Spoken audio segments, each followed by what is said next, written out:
नमस्कार छात्रों, बीए तृतीय वर्ष तृतीय प्रश्न पत्र की इस कक्षा में आप सभी का स्वागत है। तृतीय प्रश्न हिंदी के क्षेत्रीय भाषा साहित्य के अंतर्गत ब्रज भाषा साहित्य में आज का प्रकरण है उद्धव शतक की व्याख्या का भाग 3। इससे पूर्व की कक्षा में हम उद्धव शतक के 2 भागों की व्याख्या देख चुके हैं। चलिए देखते हैं व्याख्या के तीसरे भाग को। रूप रस पीवत आघात न होते जो तब सोई अब आंसू है उबरी गिरी बो करे। कहे रत ना कर जुड़ात होते देखे जिन्हें याद किए तिनको आवा सो घिर बो करे। दिनन के फेर सो भयो है हेर फेर ऐसो जाको हेर फेर हेर बोई हिरिबो करे। फिरत होते जो जिन कुंजन में आठो जाम नैनन में अब सोई कुंज फिरिबो करे। जैसा कि मैं पहले भी बता चुकी हूँ कि उद्धव शतक में श्री कृष्ण के तुल्यानुराग को दर्शाया है कवि रत्नाकर ने। तो यहाँ पर श्री कृष्ण उद्धव के सम्मुख अपने ब्रज के दिवस एवं ब्रज के वास विलास की स्मृति में विह्वल हैं। तो वे अपनी ब्रज से संबंधित स्मृतियों का वर्णन करते हुए उद्धव से कह रहे हैं कि रूप रस पीवत आघात न होते जो दब, कि वे मेरे नेत्र जो संयोग के समय अर्थात संयोगावस्था में गोपांगनाओं के राधा के रूप का रस पी पी कर भी आघाते नहीं थे, वो नेत्र अब आंसुओं से भर भर के वे पलकें मेरी नीचे ऊपर होती रहती हैं। अर्थात विरह रूपी अश्रुजल उमड़ उमड़ कर मेरे नेत्रों से बहता रहता है। कहे रत नाकर जुड़ात होते देखे जिन्हें याद किए तिनको आवासो घिरे बो करे। कि मेरा हृदय, उद्धव से कहते हैं श्री कृष्ण कि मेरा हृदय जो ब्रज की गोपियों को, ब्रज के ग्वाल बालों को, माता यशोदा और नंद को देखकर जुड़ाता था।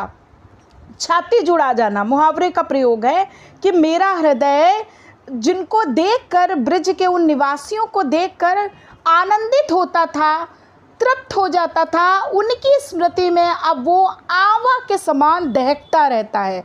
जिस प्रकार कुमार का आवा सदैव जो है वो अग्नि प्रज्वलित होने के कारण निरंतर जलता रहता है, दहकता रहता है, उसी तरह मेरा हृदय भी ब्रजवासियों की स्मृति में जलता रहता है। आगे कृष्ण उद्धव से कहते हैं कि दिनों के हेर फेर के कारण शायद ऐसा हेर फेर हो गया है। कहते नहीं है कि मनुज बली नहीं होते है समय होत बलवान और भीलन लूटी गोपिका वही अर्जुन वही बाण। कि श्री कृष्ण यहाँ समय की बलिहारी देते हुए कह रहे हैं कि भाई मुझे ऐसा लग रहा है कि दिनों के बदल जाने के कारण ऐसा परिवर्तन हो गया है कि जिसके विषय में मैं हमेशा सोचता रहता हूँ। जाको हेरी फेरी हेरी बोई हिर बो करे। कि कह रहे हैं कि दिनों के कारण जो है वो ऐसा हेर फेर हो गया है, ऐसा परिवर्तन आ गया है और इस हेर फेर के विषय में सोच सोच कर मैं स्वयं अपने आप को ही मानो खो देता हूँ। इसके विषय में मैं हमेशा विचार करता रहता हूँ।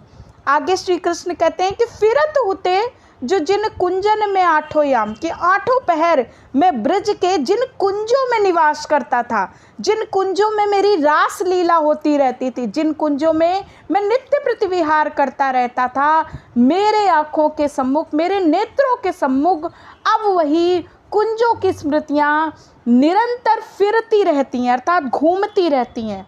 अर्थात वृंदावन के निवास काल में हम जिन कुंजों में सदा विचरण किया करते थे, रास रचाया करते थे, वे कुंज ही अब सदा हमारी आंखों में फिरते रहते हैं। अर्थात उनकी स्मृति मुझे सदा बेचैन बनाए रखती, विह्वल किए रहती है।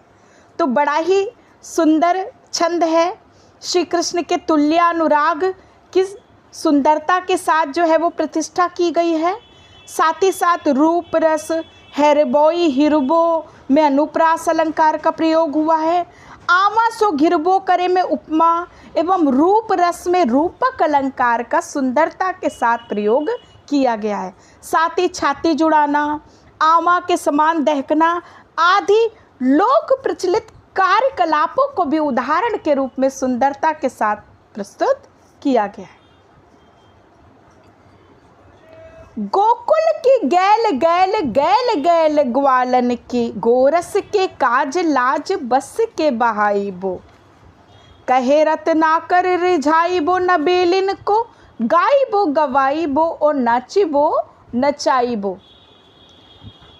कीबो समहार मनुहार के विविध विधि, मोहिनी मृदुल मंजू बंसुरी बजाइबो, ऊधो सुख संपत्ति समाज ब्रज मंडल के, भूले हूँ न भूले भूले हमको भुलाइबो।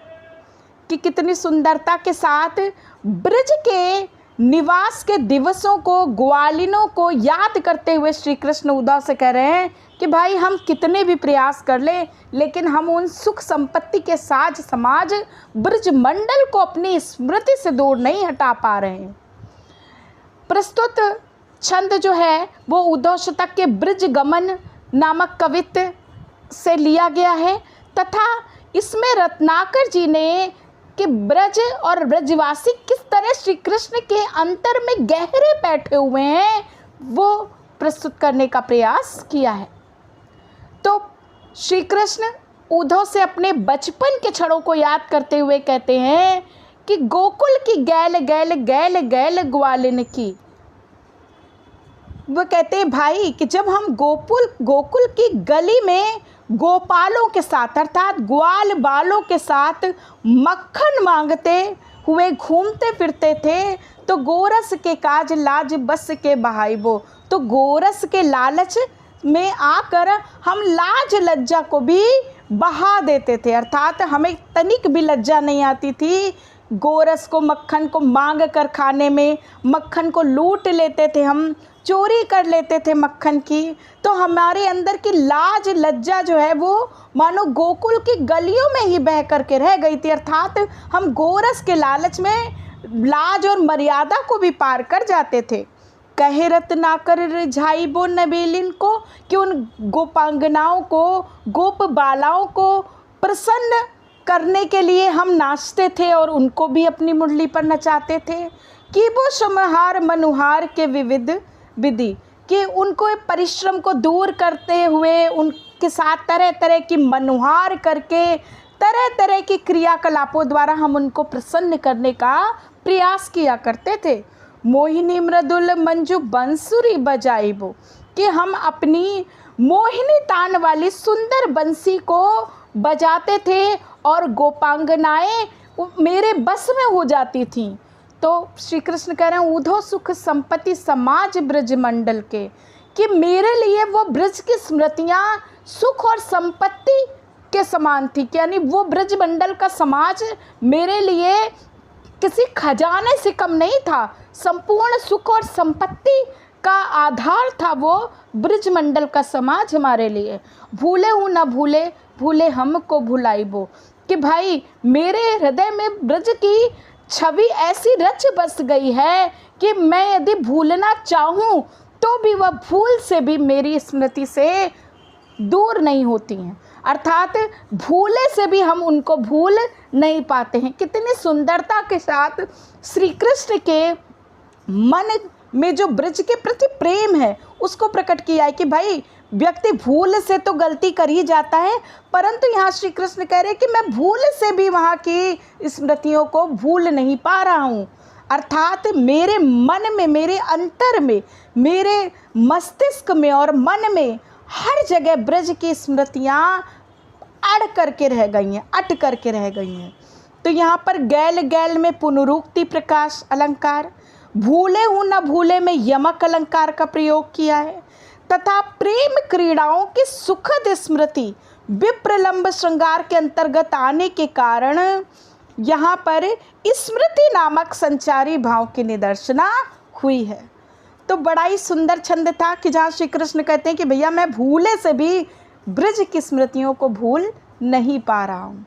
और यहाँ वो अपनी रास लीला की किस तरह से वे ब्रज में गोकुल में जा कर के गली गली में फिर करके गोरस मांगते थे, मक्खन की चोरी किया करते थे, ग्वालों के साथ तरह तरह की क्रीड़ाएं किया करते थे और ग्वालिनों को अपनी बंसी की मोहिनी तान पर नचाते थे। उन सभी स्मृतियों को जो है वो अपने मन में स्थान देते हुए दिखाई देते हैं। तो इस तरह से हम देखते हैं कि इन दो छंदों में बड़ी सुंदरता के साथ श्री कृष्ण के तुल्यानुराग को प्रस्तुत किया है कवि रत्नाकर ने। धन्यवाद।